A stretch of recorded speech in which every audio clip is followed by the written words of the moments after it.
Welcome to Migingo Island, where paradise meets prison. Imagine an island smaller than a football field, crammed with 500 people living in metal shacks. How does such a tiny speck of land in Lake Victoria function? Despite its size, Migingo generates millions in fish exports. We'll show you the shocking reality of life on this densely packed island, where fishermen earn triple their mainland counterparts, but lack basic necessities like toilets. Are you ready to discover the truth behind this paradoxical paradise? Did you know that Migingo Island was once completely underwater? This tiny speck of land in Lake Victoria, now home to hundreds of people, only emerged from the depths in the 1990s. As water levels in the lake receded, a small rocky outcrop appeared, barely visible above the surface. Little did anyone know that this unassuming rock would soon become one of the most densely populated islands in the world. Imagine an island so small you can walk its entire perimeter in just 10 minutes. That's Migingo for you. Despite its minuscule size, roughly half the area of a football field, this island has taken on an outsized importance in the region. The contrast between its physical footprint and its economic and political significance is truly mind-boggling.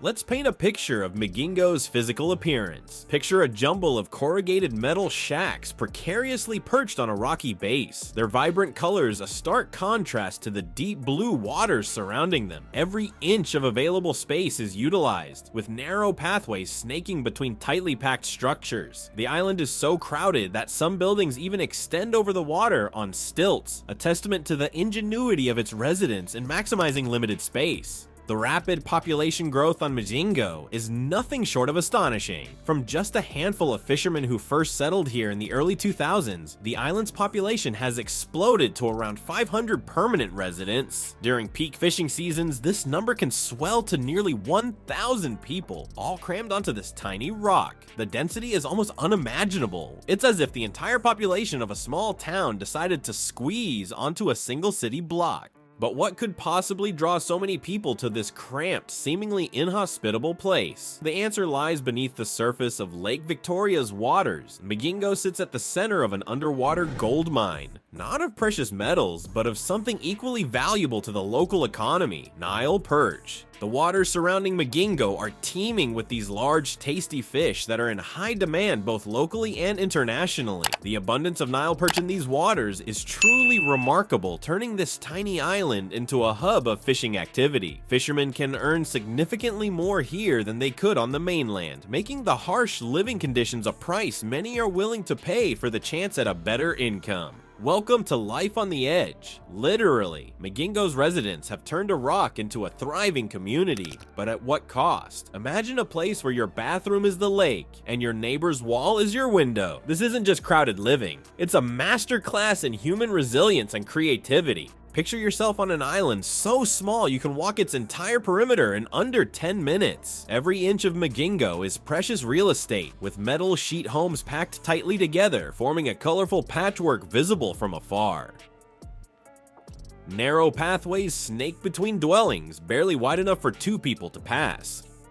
Some enterprising residents have even built structures on stilts over the water, pushing the boundaries of livable space to the extreme. But life on Migingo comes with significant challenges. The island lacks even the most basic amenities we often take for granted. There are no toilets here. Instead, residents have designated one side of the island for men and the other for women to use the lake for their bodily needs. Can you imagine the health risks this poses? The lack of proper sanitation, combined with the island's dense population, creates a perfect storm for disease outbreaks. Clean water is another luxury Migingo's inhabitants don't enjoy. The lake, which serves as both bathroom and water source, is heavily polluted. This pollution not only affects the health of the residents, but also threatens the very fish stocks that drew people to the island in the first place. It's a vicious cycle that the community struggles to break. Despite these hardships, Migingo's residents have developed ingenious solutions to make life on the island more bearable. Small businesses have sprung up to cater to daily needs, eliminating the need for frequent trips to the mainland. You'll find shops, barbershops, and even pharmacies squeezed into the tiniest of spaces. Electricity, while unreliable, is provided by small generators. When these fail, as they often do, candles and lanterns light up the island, creating an almost romantic atmosphere. if you can ignore the underlying issues. The social dynamics on Migingo are as unique as its physical landscape. With people living in such close proximity, privacy is a rare commodity, yet this forced closeness has fostered a strong sense of community. Neighbors rely on each other for support, sharing resources and looking out for one another in ways that might seem alien to those used to more isolated urban living. How does a community like this function without descending into chaos? The answer lies in the informal governance system that has evolved on Migingo. In the absence of strong official presence, residents have established their own rules and leadership structures. This grassroots approach to governance, while not perfect, has allowed the community to maintain some semblance of order in the face of numerous challenges. The allure of higher income is strong, but at what cost? As dawn breaks over Migingo, hundreds of fishermen set out onto Lake Victoria, their nets poised to capture a prize that's more valuable than gold to them: the Nile perch. But in this high-stakes game of fish and fortune, not everything is as it seems. Welcome to Migingo's fishing industry, where the promise of tripling your mainland wages comes with a catch. The island's economy revolves around the Nile perch, a fish so valuable that it's transformed this tiny rock into an economic powerhouse. Fishermen here can earn significantly more than their counterparts on the shore, but this financial opportunity comes at a price. Imagine waking up before sunrise, cramped in a tiny metal shack, to spend your day on the unpredictable waters of Lake Victoria. This is the reality for Migingo's fishermen. Their day starts early, setting nets in hopes of a bountiful catch. The Nile perch, prized for its taste and size, is the target. These fish can grow to impressive sizes, making them a lucrative catch for those willing to brave the challenges of island life. The international demand for Nile perch has skyrocketed in recent years. Did you know that over the past 5 years, prices for this fish have surged by 50%? Premium catches can fetch around $300 for just 2 pounds. This high value has turned Migingo into a hub of fishing activity, drawing people from far and wide to try their luck in these fish-rich waters.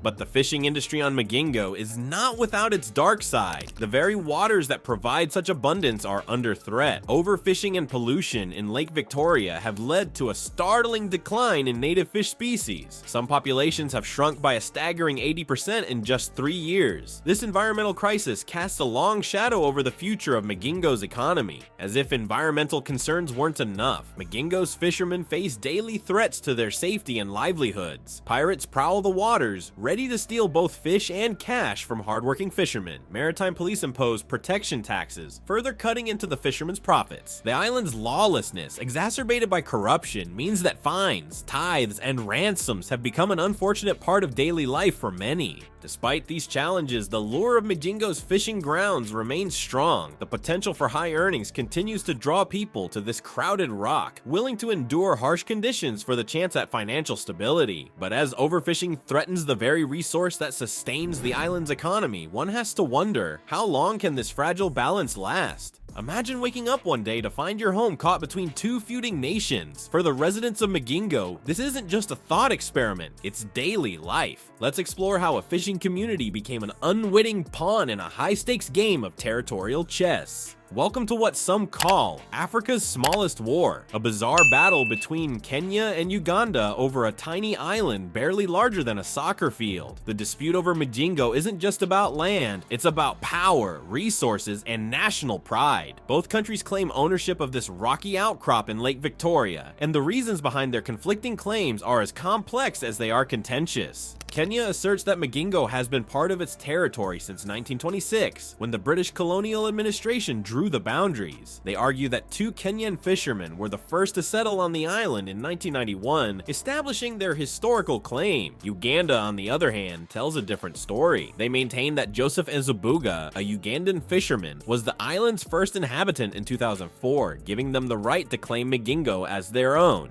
The implications of this dispute for Migingo's residents are far-reaching and often troubling. Imagine living in a place where raising a flag can spark an international incident. The increased presence of security forces from both countries has created a tense atmosphere, with Ugandan authorities even declaring the island a haven for pirates and beginning to police the fishermen. This has led to a complex web of law enforcement challenges, taxation issues, and limited access to basic services. Did you know that Ugandan authorities have imposed taxes on residents in exchange for security? This practice has unsurprisingly led to tensions between locals and officials. Additionally, the threat of pirates in the surrounding waters has forced the residents to pay protection taxes to maritime police, further complicating their already challenging lives. Attempts to resolve this conflict have been made, but progress has been slow and often ineffective. In 2009, it was ruled that Migingo is Kenyan territory. However, this decision hasn't put an end to the dispute. Tensions continue to flare, with recent incidents involving Ugandan forces pulling down the Kenyan flag and warning Kenyan police against asserting control over the island. Despite these ongoing political tensions, life on Migingo goes on. The island's residents have developed a unique community dynamic, with both Kenyans and Ugandans coexisting and sharing daily life. Currently, about 80% of the population is Kenyan and 20% is Ugandan. This blend of cultures and shared experiences has created a tight-knit community, albeit one living under the constant shadow of international dispute. As we look to the future of Migingo, uncertainty looms large. The uneasy coexistence of Kenyan and Ugandan authorities on the island continues, with no clear resolution in sight. This tiny speck of land in Lake Victoria has become a symbol of something much bigger, a microcosm of the complex issues surrounding resource management, border disputes, and human adaptability in our increasingly globalized world. The story of Migingo raises profound questions about the future of such unique communities caught in the crossfire of international disputes. As the world becomes more interconnected, how will we balance national interests with the needs of local communities? The fate of this tiny island and its resilient inhabitants may hold valuable lessons for us all.